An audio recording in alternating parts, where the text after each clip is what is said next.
everybody, and welcome back. My name is Loni. I'm a licensed marriage, family, and child therapist, and this is my husband, Jack. Hello. And we're going to continue on with our last conversation that we talked about, sort of the important pieces of what it takes to make a great relationship and some of the myths that we have been taught around relationships. So last time I think we mentioned about different attachment styles and the avoidant, the anxious, sort of the ambivalent, disorganized, and then a secure attachment. And as I had mentioned before, we are wounded in relationships, to no fault of our own. And then oftentimes we move those wounds into our adult life and we bring them into our relationships. And many of our wounds are maladaptive and they're unskilled. So in relationships, that's the opportunity that we get to revisit some of those places and heal them. And it has to be based on a system of mutual respect. But you can't give away something you don't have. So you have to have a respect for yourself first and foremost before you can give something away, if that makes sense. So I wanted to talk a little bit today about, first of all, some of the myths in relationship. Myth number one is that relationships should be easy. You fall in love and they should be easy. And that is not the truth. Relationships are challenging because they are mirroring for us those unfinished places within ourselves. So that is myth number one. Myth number two is that relationships are designed to make us happy. And no, they're not. Actually, relationships are designed to help us on our journey of awakening to those places in our lives where we have been unskilled in certain areas and where we've actually kind of been unconscious, if you will, for lack of a better word. So the fact that relationships are here to help us grow. And, Hollywood doesn't teach us that. Disney certainly doesn't teach us that. The prince will come, he's going to save us, and we ride off into Never Never Land. That is a myth. So, and then a third myth is that, relationships are easy, and if you have to work at them, then that's not what a healthy relationship is, and that's another myth that doesn't work.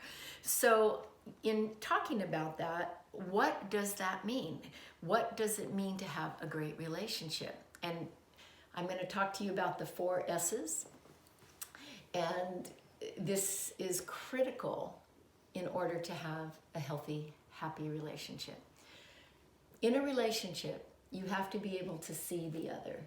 You have to be able to see them and know what their suffering is, to be able to see them and know when they're needing an extra little additional support.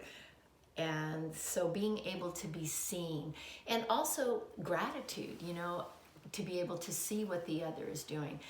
Jack around here is a workhorse on this house. We have a half an acre, and he's always improving and lifting up the quality of our life. And for that, I will forever be grateful. And I hope daily to tell you how much I appreciate that. You do. Thank you. And because that's his gift. And so to be able to really see him in that and know that that is his love is demonstrating acts of service. So that is one of Jack's ways of demonstrating love. And fortunately, it works with my love languages because one of them is acts of service as well. So you want to be seen in a relationship. And then you want to be soothed, And so what that looks like is when, I'll give you an example real time. So we just recently had to put our beloved four-legged horse down, Buddy. And, you know, I mentioned to Jack, you know, this is going to be a hard one for me because it's an end of an era for me. And, you know, it's time to kind of close that circle. And I knew I'd be selling horse corrals and barns and all the above. And so Jack understood at a deeper level. He understood not only verbally, but he understood by action of what I was saying. And so my heart was sad, his was sad, but he understood that I have an unfinished wound, if you will, that I get triggered when it's around loss. And Jack understands that. So he was extra kind, extra gentle, more tender, just, you know, let me sob when I needed to sob and let me talk and vice versa. But that's really being soothed in a relationship where you can know where each other's vulnerabilities are and you come in there and you soothe that. You know, the word salvation, if you will, comes from the word salve, and like a healing neosporin or something that you put on a wound. So then the third S is to be safe. And in a relationship, many relationships are competitive and many relationships are combative, rather than understanding that what relationships need is to draw on the fondness of the relationship, build in compassion. How do you do that? You do that by being grateful and speaking gratitude into one another's life, the things that we're grateful for. So in safety net, you're investing into the relationship. As a marriage counselor, I can sit and I can listen to people and I can hear where that is stagnant, or maybe it's an area in their life that they never even had manifested, so they're unaware. So it's an unskilled area for them. So when people get into fights or arguments and then they throw in the towel, they throw in the D word, you know, fine, we're just, you know, well, obviously then we'll just leave. And I hear that a lot from clients, and that doesn't instill a safety. Because if every time two people get into a radical conversation and it gets uncomfortable and then one says, fine, I'm just going to take my Tonka truck and leave, there's nowhere else you can go with that. There's nothing else that you can do with that, because it's an ending and you can't navigate through it. So then that's where people just wind up sweeping things under the rug. And then lastly, secure. Security in a relationship knows, and it kind of goes like, no matter what happens, there's a security. We're not going to pull the rug out from one another. You know, we are going to value the relationship. And so I wanted to talk a little bit about that today, because I like to give clients something tangible that they can walk away with. So last time I talked about the quadrants for attachment theory: avoidant, anxious, disorganized, and secure. And today I'm talking about the 4 S's, which are, you want to make sure that in a relationship, each partner is seen, each partner is soothed, each partner is safe, and each one feels security. Because if you have those built into your relationship and you put those in your toolbox, then your relationship has an opportunity to awaken you. Because again, when I talked about those myths of what relationships are, that they should be easy, absolutely not. In a relationship, you want to go for the gold.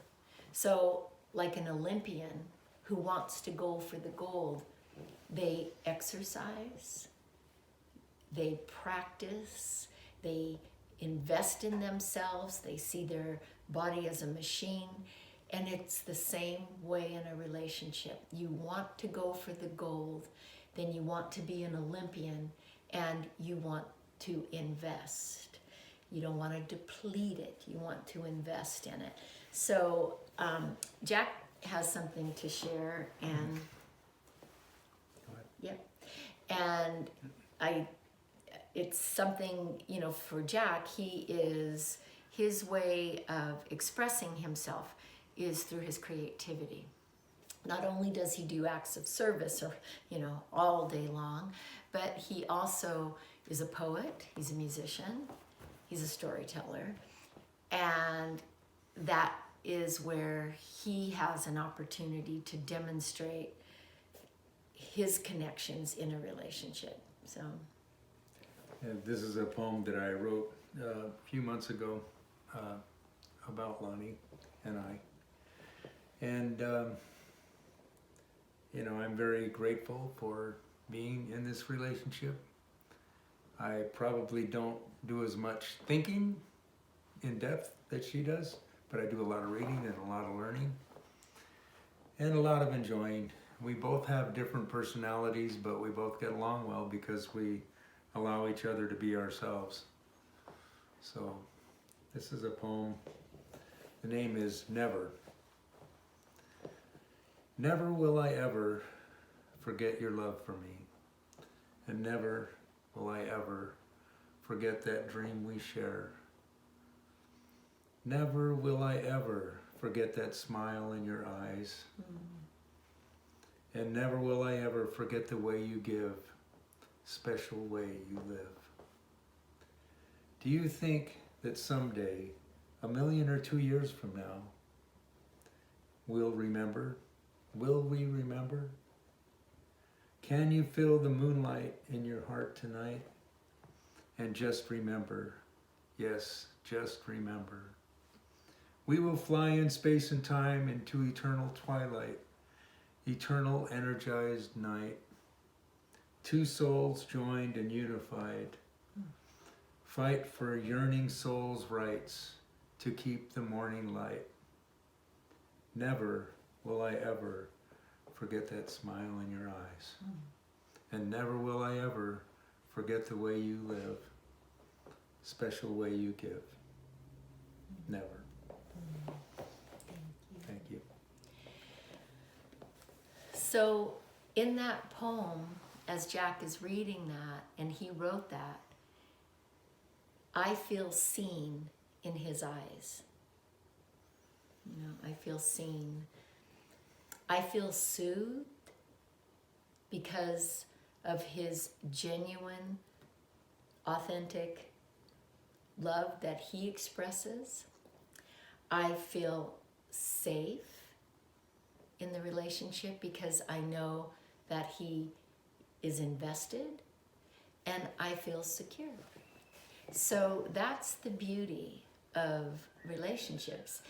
And the reason I have wanted Jack to join me in these videos is it's one thing for me as a therapist to talk about it, you know, to talk about what healthy relationships look like. But it's another thing, I think, with the beauty of social media, that, you know, it can actually be role modeled. And I often say, if I could go into a couple's home and be there for a while, you know, to help them find those areas of wanting to heal. And that's what relationships are about. They're getting to heal those parts of ourselves that we sort of left back there, or we moved forward into our adult life, and they are not always the best thing to keep a relationship on going for the gold. I don't need to have abandonment issues come into the relationship. I don't need to do that. So again, we're going to say thank you. Thank you, Jack, for the poem. Appreciate it. And we'll be back again. Thank you for stopping by. Appreciate it. And we'll, till we meet again. All right? Thank you. Goodbye.